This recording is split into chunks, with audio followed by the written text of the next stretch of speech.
Mercredi 15 mars, ce soir, en manchette. Un monstre blanc.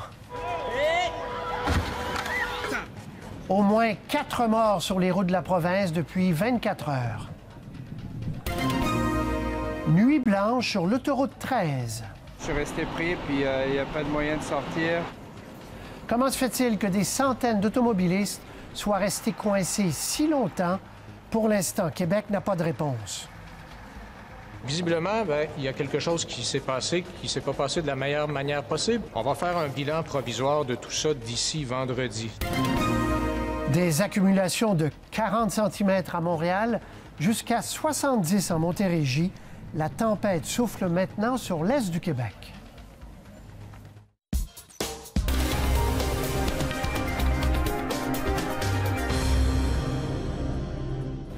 Bonsoir, mesdames et messieurs. Une tempête, une vraie 40 cm de neige à Montréal, on vient de le dire. Encore plus en Montérégie, jusqu'à 70 cm par endroit. Transport périlleux, 300 automobilistes laissés à eux-mêmes toute la nuit sur l'autoroute 13. On en a beaucoup parlé aujourd'hui. Une autoroute qui portait bien son nom, l'autoroute de la malchance, des citoyens victimes d'un cafouillage administratif. La tempête a aussi provoqué des drames. 2 hommes sont morts dans leur voiture, ensevelis sous la neige dans la région de Montmagny. Un autre a été happé par une déneigeuse dans Chaudière-Appalaches. On en parlera d'ailleurs dans un moment. Mais d'abord, Jean-Sébastien Cloutier, beaucoup de questions sans réponse ce soir encore concernant cette nuit absolument surréaliste sur l'autoroute 13. Tous ces automobilistes coincés dans la tempête. Oui, plus de 300 personnes. C'est incroyable, Patrice, ce qui s'est passé la nuit dernière dans l'ouest de Montréal. Donc, restés coincés, certains plus de 12 heures là-bas, et ce, malgré au moins 2 appels conférences officielles des responsables de la sécurité au Québec pendant la nuit, et ce, malgré qu'il y ait eu une navette de la STM pleine de passagers dans ce bouchon, et ce, malgré qu'il y ait eu plus de 300 appels au 911, imaginez, pendant la nuit sur le territoire de la SQ à Montréal. Alors, c'est difficile à comprendre. Au moment où on se parle, nous n'avons pas tous les détails, mais on vous a présenté une chronologie de ce qu'on sait au moment où on se parle, d'hier soir 19h à midi aujourd'hui. C'est une nuit dont ils se souviendront toute leur vie. Vers 19h mardi soir, les choses se gâtent sur l'autoroute 13 Sud, près de l'aéroport de Dorval. 2 camions sont incapables de monter une petite côte, restent coincés et bloquent les voies. Derrière, quelques 300 véhicules s'immobilisent peu à peu. Puis, plus rien ne bouge et pas de secours en vue. Après plusieurs heures d'attente, certains laissent leur voiture derrière, mais beaucoup restent, sans eau, sans nourriture. Je suis parti de Saint-Jérôme à 18h hier, puis je suis toujours dans la voiture. Là. Ah, OK. Ça va, j'avais un sleeping bag, mais il y a du monde là qui n'en ont pas. Là. Je suis resté pris, puis il n'y a pas de moyen de sortir. Et puis j'ai un petit peu d'essence, alors ça commence à être difficile. Là. Alors j'ai pas mis de chauffage, rien du tout. À 23h50, selon un tweet de Denis Coderre, premier appel conférence convoqué par la Sécurité civile de Montréal. Le MTQ y participe, ne mentionne pas que des citoyens sont pris sur l'autoroute. Mais selon nos informations, lors de cet appel, la police de Montréal demande qu'on coordonne les activités sur le terrain avec un centre de commandement. Mais la responsable de la Sécurité civile de Montréal dit que ce n'est pas nécessaire. Alors le temps passe. Un deuxième appel conférence a lieu à 1h40 du matin et cette fois, le MTQ n'y participe pas. On aurait alors convenu qu'il n'y aurait plus d'appel conférence. Sur place, les prisonniers de la tempête sont solidaires. J'ai trouvé une dame très généreuse aussi, que je la remercie aussi, qui m'a quand même laissé dans son auto pour rester au chaud. Je n'aurais jamais imaginé ça, j'ai seulement vu ça dans les films. Je pensais que j'étais justement dans un film. Est-ce que c'était vrai?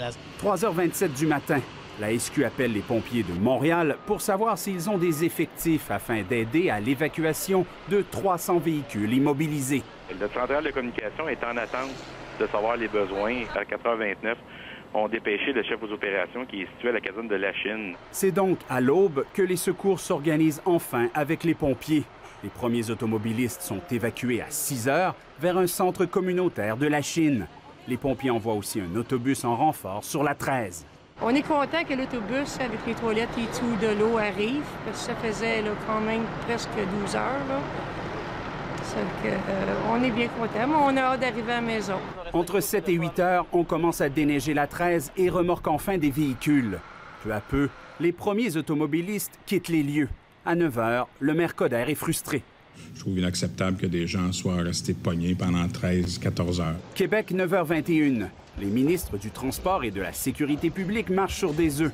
On déplore que des incidents comme ça ont eu lieu. On déplore que des personnes ont attendu des services pendant longtemps. On a quand même déployé les équipes comme il est prévu. Si la coordination était parfaite, certainement pas. S'il y a des choses à améliorer, ils le seront. 9h35. Leur chef est beaucoup plus sévère sur l'aide apportée. Il existe des instruments là, comme ça, là, où on peut, à partir du gouvernement, de la sécurité civile, des ministères, informer le monde. Bien, dans tant de temps, on va être rendu à vous. On s'en vient, attendez. Ça, au moins, ça diminue l'anxiété puis l'angoisse des gens. Midi 18, James O'Farrell doit payer 218 $ pour récupérer sa voiture remorquée au garage. C'est le moment là que ça frappe vraiment, que là, il y a un moment de frustration. Là. En après-midi, il apprendra finalement qu'il sera remboursé par Québec.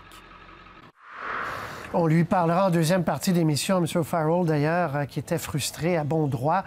Bon, Jean-Sébastien, Denis Coderre, bon, à Québec, on va le voir dans une seconde, on est extrêmement sur la défensive. Denis Coderre a fait le point, lui, en milieu d'après-midi, puis il rejette la faute, en effet, sur Québec. Un peu, oui. Il était encore contrarié, le maire Coderre, lorsqu'il a parlé aux journalistes en fin d'après-midi, a répété que la Ville de Montréal n'avait rien à se reprocher, que la sécurité civile de Montréal n'avait rien à se reprocher et ne comprenait pas pourquoi il a su, et la Ville a su si tard, qu'il y avait autant d'automobilistes coincés sur la 13. Il y a quelqu'un qui dit à mon gars, si tu ne restes pas 13 heures, c'est sûr là, que c'est exceptionnel. Puis pourquoi, au niveau du ministère des Transports du Québec, on n'a pas dit quand c'était bloqué, bien, il y a des voitures qui sont prises là. Et comme quoi, Patrice, c'était une tempête parfaite. La responsable de la sécurité publique à Montréal, Annie Sanson, était grippée hier. Elle était donc absente. C'est elle qui est responsable des plans d'urgence à Montréal, responsable des pompiers. Alors, ça n'a sûrement pas aidé. Il y a des questions, bien sûr, à poser à Québec, mais à Montréal également. Merci, Jean-Sébastien. Merci beaucoup. Donc, Sébastien Bovet à Québec, oui, le ministre des Transports et de la Sécurité publique, totalement sur la défensive toute la journée. Là. Oui, et parfois irrité même, Laurent Lessard, lorsqu'on lui posait des questions aujourd'hui. Il faut dire qu'il a été bombardé, M. Lessard, de questions des journalistes, mais aussi des critiques des partis d'opposition. Le Parti québécois et la Coalition Avenir Québec ne se sont pas gênés pour dénoncer la gestion de crise du gouvernement dans cette tempête-là. Vous allez entendre Jean-François Lisée et François Bonnardel de la CAQ.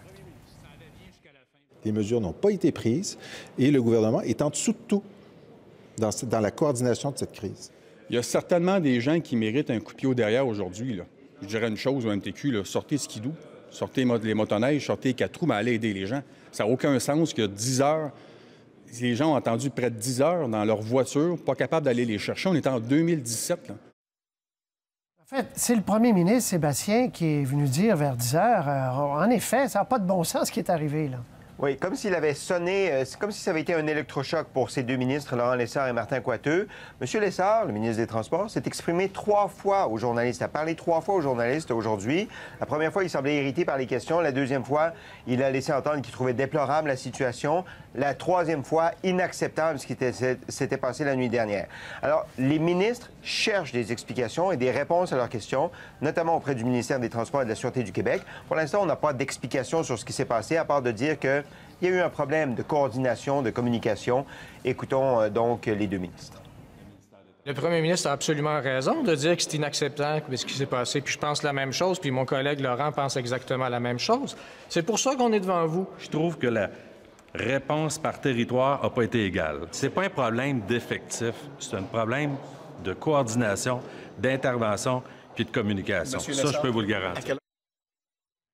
Et Sébastien, j'en parlais en tout début, on déplore des morts dans cette tempête. Oui, 2 morts notamment dans la région de Montmagny. Donc Montmagny, c'est à une 45 minutes de Québec, à l'est, en direction de Rivière-du-Loup, à Saint-Pierre-de-la-Rivière-du-Sud. Vous voyez donc où on a retrouvé 2 personnes mortes dans leur véhicule. C'est dramatique ce qui s'est passé. Les gens étaient enlisés dans la neige. La Sûreté du Québec n'était pas capable de les atteindre avec ses véhicules, pas non plus avec des déneigeurs. La SQ a décidé de prendre des véhicules tout-terrain ou des motoneiges et ils ont découvert 4 véhicules ensevelis sous la neige. Dans certains de ces véhicules, il y avait des gens vivants, fort heureusement, mais dans un de ces véhicules, il y avait 2 personnes dans le même véhicule qui avaient perdu la vie. Là, on va attendre le rapport du coroner, évidemment, pour savoir ce qui s'est passé exactement et de quoi ces personnes sont mortes au cours de la nuit.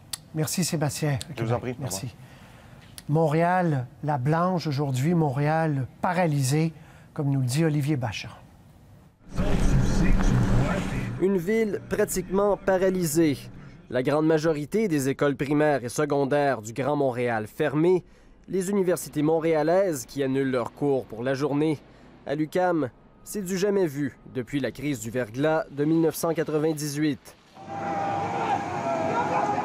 Des passagers qui poussent un autobus. Une matinée difficile pour la Société de transport de Montréal. Une centaine de chauffeurs n'ont pu se rendre au travail et 200 de ces véhicules se sont embourbés. C'est surtout les amoncellements de neige aux abords du trottoir. Quand le bus veut faire leur arrêt, bien, il reste pris après pour repartir. Certains autobus, là, les pneus ne sont pas trop chaussés. Hein? Fait que dans mon cas à moi, j'ai de la misère à monter à la côte. J'ai dit, ça se passe pas très bien, mais c'est mieux qu'hier. Hier, j'ai été pogné 4 heures sur des carrés sud. Ça bougeait pas du tout. Résultat, des retards de 15 à 30 minutes sur plusieurs circuits. Pour les autobus, ça va être un petit peu en retard, mais on espère que ça sera pas trop en retard. Ça a été la même chose. Très, très bien. Bien, ça a été correct, mais en arrivant à l'école était cancellée. Fait que tout ça pour rien, malheureusement. Vive l'hiver! Si certains ont réussi à prendre la route à leur risque et péril, ce n'est pas le cas de tout le monde. Dans la grande région de Montréal, plus de 1000 véhicules ont dû être remorqués. Plusieurs automobilistes sont restés pris dans la neige.